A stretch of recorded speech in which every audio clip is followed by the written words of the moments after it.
আমায়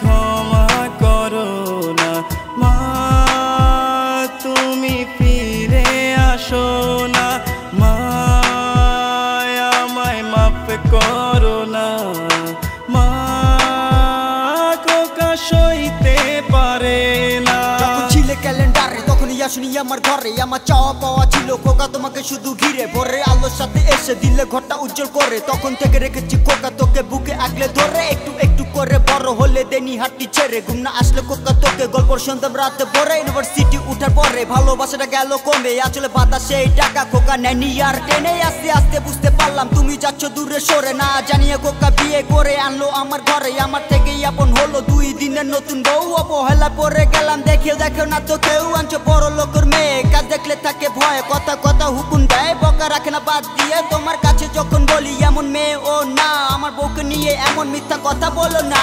মা আমায় ক্ষমা করো না মা, তুমি ফিরে আসো না মা, আমায় মাফ করো না মা, খোকা সইতে পারে না। কেমন হলো তোমার বউ, আমি হলাম কালসা, 10 মাসের কষ্টগুলো হয়ে গেল অভিশাপ। অবহেলা চাদরে ঢেকে করে দিলে আমার পর, হয়ে গেলাম আমি বোঝা সেটা বুঝাও রাত ভোর। দুজনে মিলে বুদ্ধি করে পাঠালে বিদ্যা আশ্রম, আকাশটা জানো ভেঙে পড়লো, চোখ দুইটা টলো মরলে। এটা কি সেই খোকা আমার, আমি না খেলে খাইনি, শরীরটা খারাপ দেখলে খোকা পাশে থেকে সরেনি। 2টা বছর হলো পার, একবারও দেখতেই আসনি খোকা, পাচ্ছি না আর থাকতে, চোখের পানি কমেনি। এখনো বসে খোকা ভাবি নিয়ে যাবে একদিন আমায়, বলবে মা ছাড়া কি আর আছে আমার এই দুনিয়ায়। উপর আল্লাহ কাছে প্রার্থনা করি খোকা যেন ভালো থাকে, বড় একা একা লাগে খোকা নিয়ে জানা এখান থেকে। এটা কি ছিল আমার স্বপ্ন তোমাকে নিয়ে ভাবনা, আজ কেন হলো আমার বৃদ্ধা আশ্রম ঠিকানা।